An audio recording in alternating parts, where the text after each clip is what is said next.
இன்னைக்கு என்ன ஆகுதுன்னு பார்த்தீங்கன்னா, வீரா காலேஜ் போகாமல் இங்கேயும் அங்கேயும் சுற்றிட்டுருக்காங்க. ஆட்டோ ஓட்டிகிட்ருக்காங்க. ஆட்டோவில் பார்த்த உடனே மாறன் வந்துட்டு செம்ம கடுப்பாகி, உனக்கு படிக்கிறதுக்கு இஷ்டம் இல்லைன்னா என்கிட்ட அப்போவே சொல்லிட்டு இருந்தேனே, நானும் எதுவும் எதிர்பார்க்காம இருந்திருப்பேன்ல, தேவையில்லாமல் இப்படியெல்லாம் பண்ணிகிட்ருக்கேன்னு கோவமாக கத்தியிருப்பேன்ல, நான் சொல்கிறது கொஞ்சம் கேள்றா மாறான்னு சொல்கிறேன்.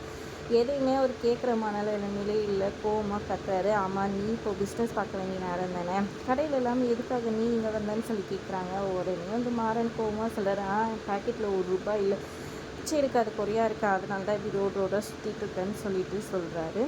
இன்னொரு பக்கம் பார்த்திங்கன்னா, இங்கே அதாவது மாறனோட அப்பா கடையில் வந்துட்டு வாசலில் வந்துட்டு வீரா இருக்காங்க. ஆட்டோக்காரங்க அவங்க அண்ணன் கூட ஓட்டுனவங்க எல்லாரையும் வர வச்சுருக்காங்க. அவங்க எல்லாருக்கிட்டையும் ஏதோ எக்ஸ்பிளைன் பண்ணுறாங்க வீரா.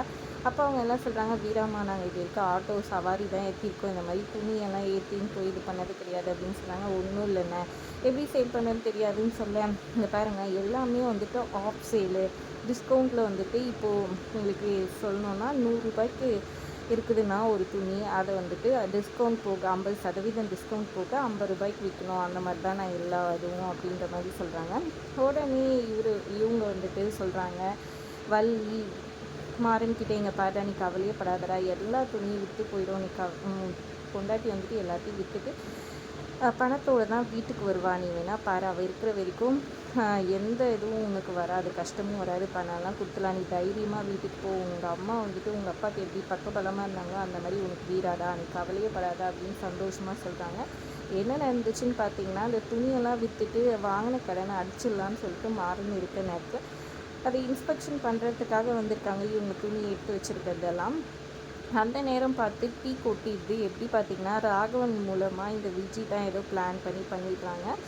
வந்தவங்க வந்துட்டு ஒரு இதில் செக் பண்ணோன்னே டீ கடை இருந்தோடனே கோவப்பட்டு திட்டுறாரு. இதை பாருங்கள், மற்றதெல்லாம் செக் பண்ணி பாருங்கன்னு மாறன் சொல்ல, மற்றதில் என்னென்ன இருக்கோ அப்படி இப்படின்னு அவர் கோவப்பட, மாறனும் கோவப்பட்டாரு, போதும் நிறுத்துங்க அப்படின்னு கோவப்பட்டு இது பண்ணி அமுச்சு விட்டுறாங்க. 2 நாளைக்குள்ளே வாங்கின பணத்தை திருப்பி கொடுக்கணுமே, பெரிய இடத்துல வாங்கின பணமாச்சேன்ட்டு அதனால் மாறன் ரொம்பவே பயத்தோடு இருக்கிறாரு. இருக்கிற துணியை எப்படி விற்கிறதுன்னு தெரியாமல் யோசிச்சுட்டு ராகவன் ஒரு பக்கம் தன் தம்பிக்கிட்ட மன்னிச்சதா தெரியும் நடந்துச்சுடா, எப்படி ஆச்சுன்னு தெரியலடான்னு சொல்லிட்டு இருக்காங்க. விஜய் சந்தோஷமாக இருக்கிறாங்க. இதனால் தான் வந்துட்டு வீரா அந்த வியாபாரம் பண்ணி அந்த துணியை வந்துட்டு விற்று பணத்தை கொடுத்துடணுன்ற மாதிரி பெரிய அமௌண்ட்டுன்றதுனால கொடுத்துடணுன்னு நினைக்கிறாங்க. பொறுத்திருந்து பார்க்கலாமா அவங்க நினச்ச மாதிரி சக்ஸஸ் பண்ணுறாங்களான்ட்டு. வீடியோ பிடிச்சிருந்தா லைக் பண்ணிக்கோங்க. தேங்க்ஸ் ஃபார் வாட்சிங்.